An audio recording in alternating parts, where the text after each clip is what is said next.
Prof yang channelnya Prof Eko di channel Ekoji. Dan sekarang nggak nyangka kalau bisa ketemu langsung dengan Bapak dalam webinar hari ini. Jadi dari saya ada pertanyaan ini Prof. Kalau tadi mungkin dari Bu Esther menanyakan hal terkait dengan bisnis, maka kali ini saya ingin bertanya bahwa pandemi COVID ini kan sudah berlangsung selama beberapa bulan dan kami para guru juga dari rumah menggunakan fitur-fitur yang seperti apa yang telah Bapak sampaikan tadi. Hanya kami mengalami sedikit masalah, Prof, karena semakin lama kami melihat bahwa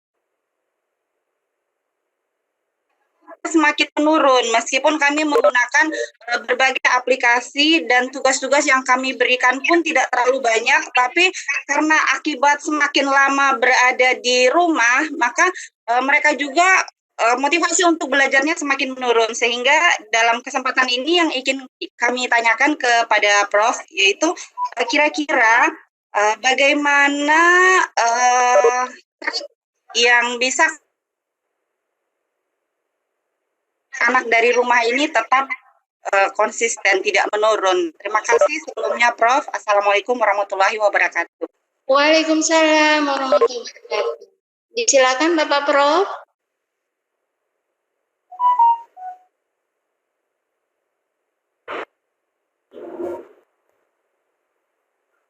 Ya, Bapak Prof.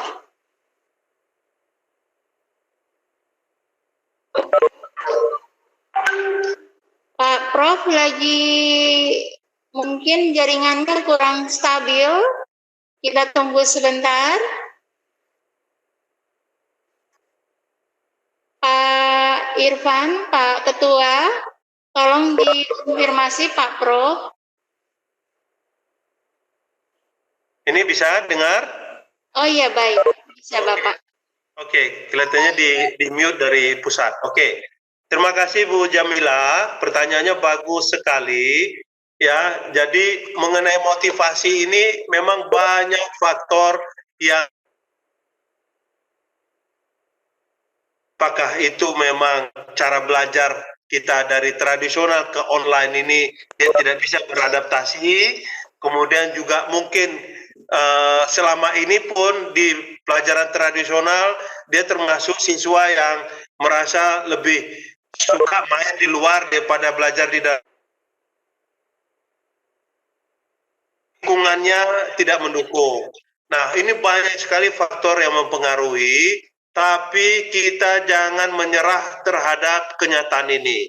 Ya, ayo kita pelajari apa sebenarnya yang menyebabkan motivasi siswa kita ini menurun.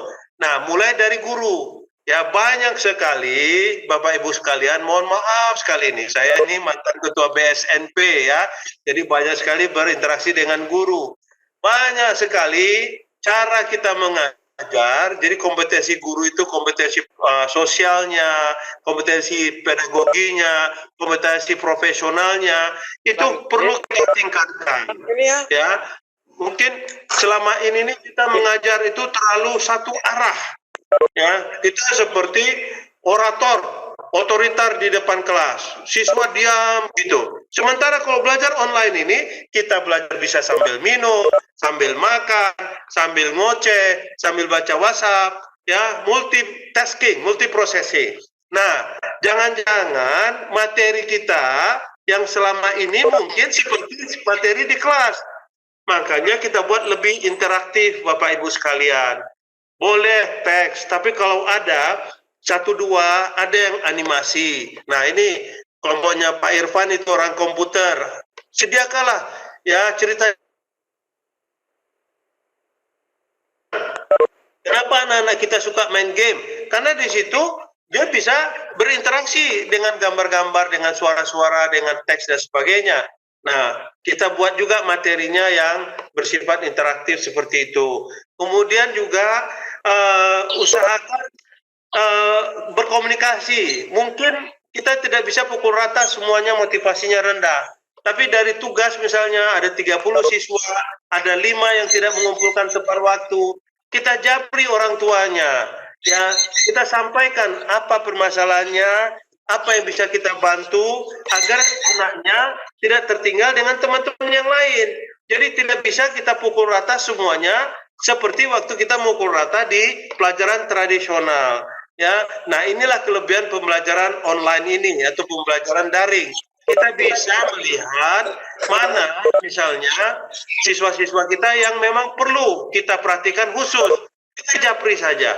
Kita WhatsApp orang tuanya, kita WhatsApp siswanya, kita tanya apa penyebab dia tidak meningkat motivasinya dan sebagainya. Jadi ada pedagogi sosial di situ, ya sekaligus pedagogi profesional para guru diuji untuk bisa membangkitkan motivasi ini dalam konteks belajar daring.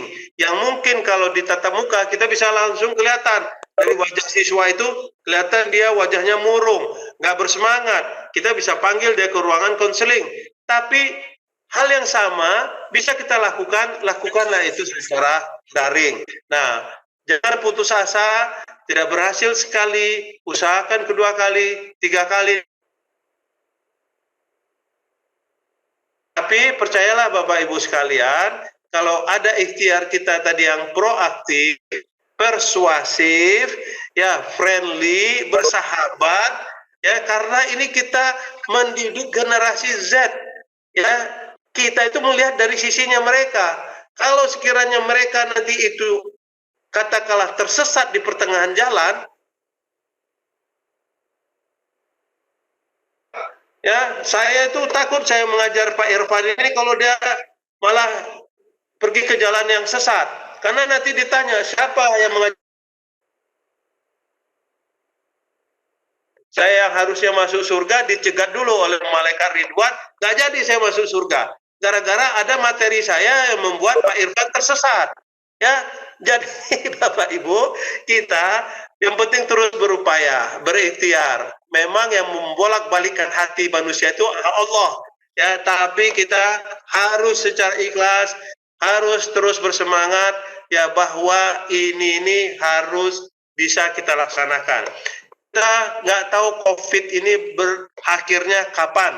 Tapi walaupun nanti COVID ini sudah berakhir, metode pembelajaran daring ini akan tetap kita lakukan sebagai penguatan dari pembelajaran tatap muka. Yakinlah Bapak Ibu sekalian, tidak sama lagi situasinya seperti sebelum COVID. Ya, kenapa? Kalau kita sama, berarti kita orang yang merugi. Apalagi kalau kita tidak ikut di online, kita menjadi orang yang celaka. Ya, setelah COVID ini situasi akan jauh lebih baik, diuntungkan ya orang-orang yang ditempatkan nanti di tempat yang mulia. Itu kira-kira Ibu Jamila ya. Jadi terus jangan patah semangat, terus berikhtiar ya, terus istiqomah namanya ya, dan jangan pukul rata. Tandai siswa-siswa mana itu yang motivasinya mulai menurun. Ya, saya yakin nggak akan semuanya seperti itu. Aja orang tuanya ngomong. Ya, jangan-jangan orang tuanya juga selama ini tidak bisa bicara sama anaknya. Nah, kita jembatani bisa, ya. Daripada kita bagi-bagi buku, nanti malah kita